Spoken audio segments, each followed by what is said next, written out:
Recently, SKN Newsline attended Rightscon, an international digital rights annual conference held in Costa Rica. This reporter was invited by the Media Institute of the Caribbean, MIC, to represent the organization at the conference, attended by digital rights stakeholders from around the world. One of the issues looked at was the use of digital advertising tools to spread disinformation and misinformation. SKN Newsline sat down with Claire Atkin from Check My Ads Institute, an independent watchdog that monitors the ad tech industry. So we are Check My Ads, we're the ad tech watchdog. Advertisers don't want to fund disinformation and bigotry and xenophobia. The problem is that a lot of advertisers don't place their own ads on the internet. They have middlemen to do that for them. So we are the watchdog that makes sure that they're doing the right thing.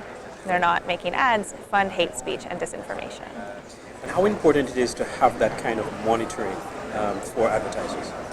Advertisers are finding again and again that they are sponsoring things like insurrections or anti-trans narratives or anti-immigration narratives when they had no intention of doing that. It goes against their brand values.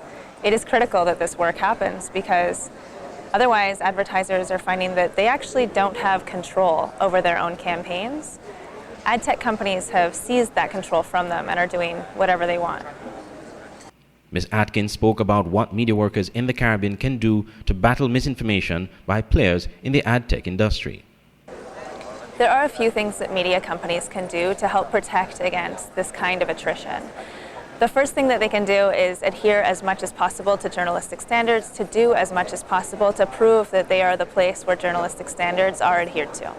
The second is to offer direct advertising for companies around the world. Now, I know that this is a technical challenge and many media organizations don't have the resources for it, but the old-fashioned way of setting up a sales team and setting up a way to put advertising directly on the website instead of programmatically is something that we have seen work for media institutions.